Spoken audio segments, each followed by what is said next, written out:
All Around the World, a show where we visit significant places in American history. Today's place is located in Tuskegee, Alabama. It is a prestigious, historically black college, Tuskegee University. Tuskegee was founded in July of the year 1881. Booker T. Washington, a man known for his determination and wonderful public speaking ability, was the first teacher to teach at Tuskegee.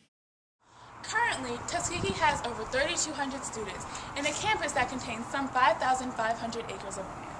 This includes the campus, the farm, and the forest. However, Tuskegee's campus was not always this big, nor did it always have so many students.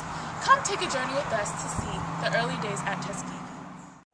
In May of 1881, Booker T. Washington was invited to take charge of what would become a normal school for colored people in Tuskegee, Alabama. He was surprised to find that there was no buildings nor necessary apparatus ready for him upon his arrival. His first month was spent looking for accommodations as well as traveling Alabama.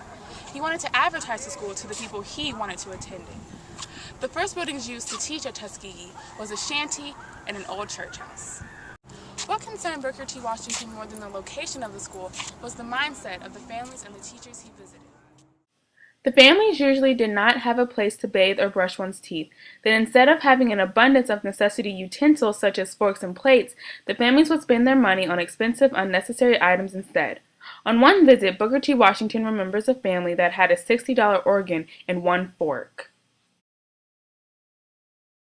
While taking the steps to move Tuskegee forward, Booker T. Washington would meet many people that were deemed useful to the school, as well as lifelong friends to himself. Lewis Adams. Mr. Lewis Adams was a very influential person in the building of the Tuskegee Institute. He was a mechanic that had learned trades of shoemaking, harness making, and tinsmithing during the days of slavery. Never having gone to school a day in his life, he still obtained the skill to read and write during his time as a slave. Olivia Davidson. Miss Olivia Davidson, who later became Booker T. Washington's wife, was born in Ohio and later received her preparatory education in the public schools of that state. She brought many valuable and fresh ideas to Tuskegee in the matter of teaching methods and other important lessons as well. Mr. George W. Campbell was an ex-slaveholder. He was a merchant and banker that had experience in dealing with matters pertaining to education. General J.F.B. Marshall was the treasurer of the Hampton Institute. He lent Booker T. Washington the money needed to purchase land that would be used to begin the Tuskegee Institute.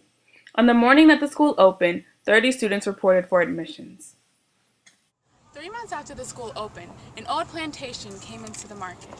After making careful examination of the property, it seemed to be the perfect place to move the school, to ensure that Booker T. Washington's work was effective and permanent. Standing on the plantation was a cabin formerly used as a dining room, an old kitchen, a stable, and an old hen house.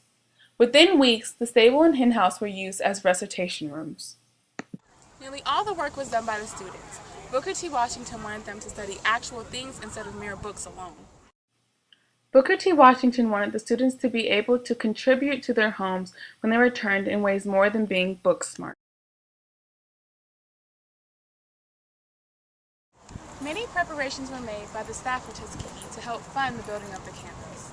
This included festivals as well as benefit gifts from the white and African American community alike.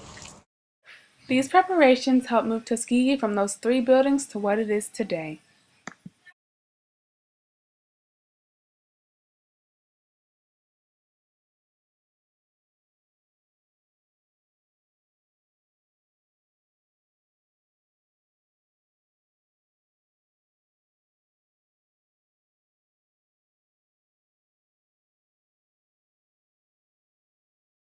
So you see, there is much more to the history of Tuskegee than meets the eye. The campus was built on foundations made primarily by the students as well as love and determination. So the next time you step on the beautiful campus of Tuskegee, think not only of its present accomplishments, but of its past accomplishments as well. Until next time, farewell from all around the world.